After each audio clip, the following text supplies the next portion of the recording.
I am very sorry for what I did, and I have to live with it every day. And that if I were to get a second chance, I will do everything in my power to try to help others. And I am doing this for you, and I do not care if you do not believe me. And I love you, and I know you don't believe me, but I have to live with this every day. And it brings me nightmares, and I can't live with myself sometimes. But I try to push through because I know that's what you guys would want me to do. I hate drugs, and I believe this country would do better if everyone would stop smoking marijuana and doing all these drugs and causing racism and violence out in the streets. I'm sorry, and I can't even watch TV anymore. And I'm trying my best to maintain my composure, and I just want you to know I'm really sorry. And I hope you give me a chance to try to help others. If I believe it's your decision to decide where I go and whether I live or die. Not the jury's. I believe it's your decision. I'm sorry. All right, so right now I want to switch gears and we want to talk about a defendant that we've covered extensively on this network, and that, of course, is the man you just saw, Nicholas Cruz. Back in October, Cruz pled guilty to 17 counts of murder and attempted murder for the 2018 shooting in Marjory Stoneman Douglas High School in Parkland, Florida. Cruz, now 23 years old, was just 19 at the time of the shooting. But the story doesn't end there, because jury selection officially begins today for the penalty phase.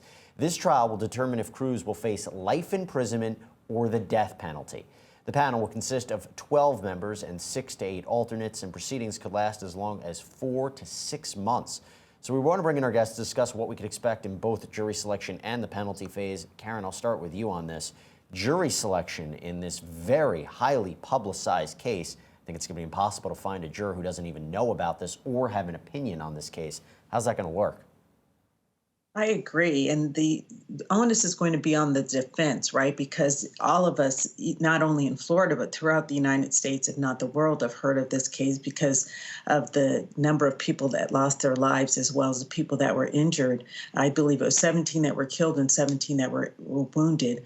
And so the defense has to make sure that there is a jury pool that all they need is one out of the 12 that will vote for life without the possibility of parole, and he will get life. So even though it seems like that is not a hard decision for a juror, voir dire, the questioning is going to have to be, would you be in a position, hearing all the evidence, make a decision? Would you be able to make a decision for death?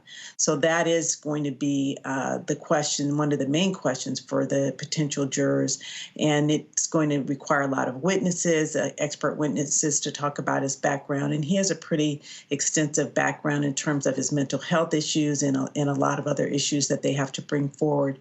But they might be successful. All they need is one juror. That's true. You need a unanimous decision for death here. And look, you know, Dr. Ling, we just heard him say he wants the parents to decide his fate. I wonder if testimony like that, and again, this is going to be a long trial. You have 17 counts of murder, 17 counts of attempted murder.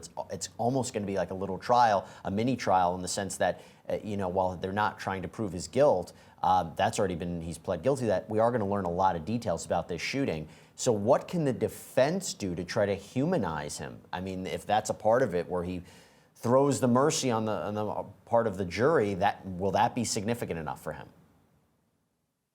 You know, the defense, if I recall from earlier in this case, there was a lot of stories about his time and in the family and not having that father figure that was present. So I think that the defense, to humanize him, would need to actually bring up these types of issues in his life, and to explain what was going on with him, the drugs, and everything else that we had learned that time ago. And then try to acclimate it to each of the jurors and family members they may have that may be undergoing similar circumstances, not necessarily tantamount to what Nicholas had here that brought him to shoot these people. And so I think to humanize him, that's what the defense is going to need to do. Now, I say this case is unlike many others. Unfortunately, we have seen a lot of school shootings, but I will tell you this one is truly horrific, and we learned more about it when there was a factual basis read in court earlier in a hearing. So let's listen a little bit more about what went down that day. Upon entering the east doors of the 1200 building, Nicholas Cruz turned right and walked into the east stairwell of the 1200 building. He then proceeded to take out his rifle from the rifle bag and loaded it with one of the magazines. As the defendant was loading the magazine into his rifle, a student walked into the east stairwell, and the defendant said to him, "You better get out of here.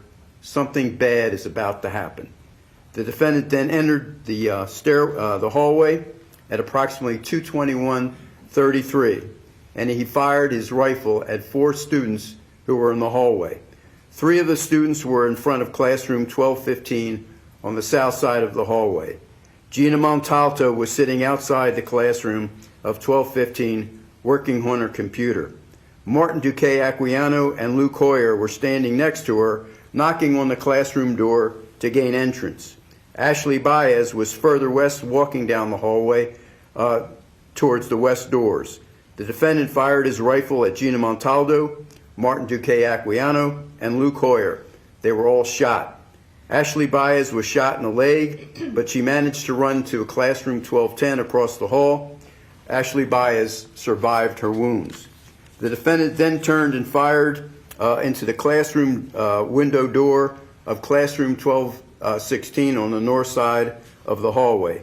He then knelt down in the hallway, took off his backpack, pulled out his tactical vest, put the vest on, loaded another magazine, and he crossed the hallway to the south side of the hallway once again to classroom 1215 and 1214, which are both adjoining classrooms. He again fired into Gina Montalto, Martin Duque Aquillano, and Luke Hoyer. Gina Montalto, 14 years old, who was sitting in the hallway in front of classroom 1215, was shot 4 times and died of her wounds. Martin Duque Aquillano, 14 years old, was shot 8 times and he died of his wounds. Luke Hoyer, 15 years old, was shot twice and he died of his wounds. The defendant then began firing through the glass window again into 1214. Then he went across the hall, placed another firearm magazine in his rifle, returned to 1214 and fired once again into classroom 1214. 6 of the students in classroom 1214 were shot. Helena Ramsey, 17 years old, was shot 4 times and she died of her wounds. Nicholas Dorette, 17 years old, was shot 3 times and Nicholas died of his wounds. Isabel Checker, Danielle Menescule, Samantha Grady, Samantha Fuentes were wounded, but they survived their wounds. The defendant then walked east in the hallway and once again fired through the classroom window door of classroom 1216. He shot 8 students in classroom 1216. Alex Schachter, 14 years old, was shot twice and he died of his wounds. Elena Petty, 14 years old, was shot 4 times and she died of her wounds. Alessa Alfadeth was shot 8 times and she died of her wounds. William Olson, Justin Colton, Genesis Valentin, Alexander Dorette, and Kashaba Magaporium were wounded, but they survived their wounds. The defendant went back across again to 1214, and he fired into 1214 once again.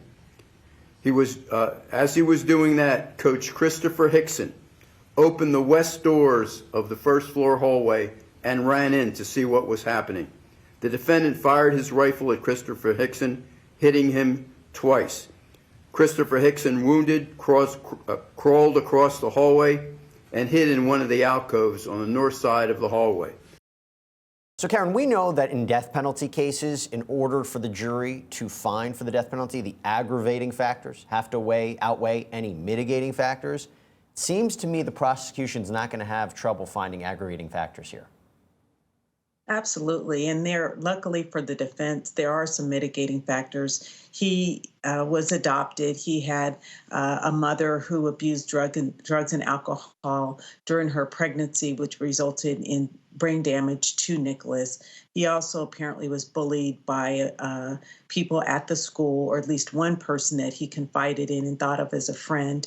And he also suffered mental health disorders, which I believe the defense needs to put forth witnesses to support the extent to which those mental health disorders led to this horrendous event. Does that excuse the behavior? Absolutely not. I think that what is helpful in this particular case is that the families were spared a jury trial. So he did plead guilty, which indicates that he had some, and I think that it's at the suggestion or advice of his counsel that let's move forward. There's no time, there's no reason to waste the court's time and put the parents to the agony of a jury trial. So let's move on to the penalty phase. And I think that should bode well. I don't think that he should get points for it, but I think that it does spare the families that horrendous experience of going through an additional trauma of the guilt phase of a trial. Well, Dr. Lang, we know that punishment, we know that a sentence is for multiple reasons. One of them is to punish the offender, but also a deterrent effect.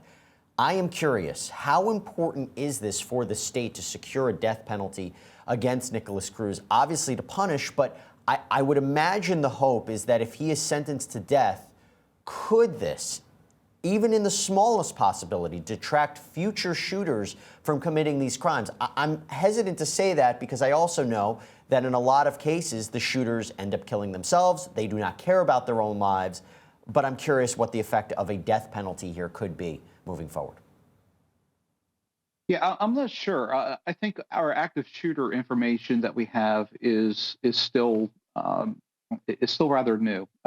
We just don't have enough information. As you indicated, most of the shooters will either kill themselves or will be shot and killed by police, suicide by cop. And it's rare that we actually have instances where the shooter survives. But we also know that in these instances, in their planning phase, that they have already accounted for that they plan to die.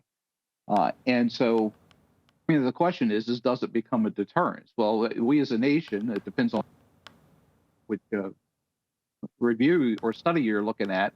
We're pretty split as a nation. It's about right now about 60% of the nation favors it, unless you're looking at some other studies that actually have some higher ends that show that we oppose it. And the validity and reliability of that, I'm not sure about, especially when it comes to active shooters.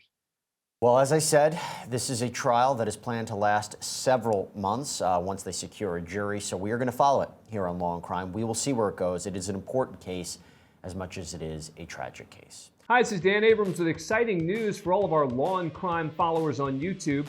You can now get the live Law and Crime network with YouTubeTV for all of your daily live trial coverage, legal news, expert analysis, and original true crime programs.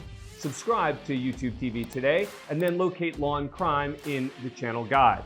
And for only $1.99 a month, you can add the network to your bundle. Watch Law and Crime every day with YouTubeTV. We put you in the jury box.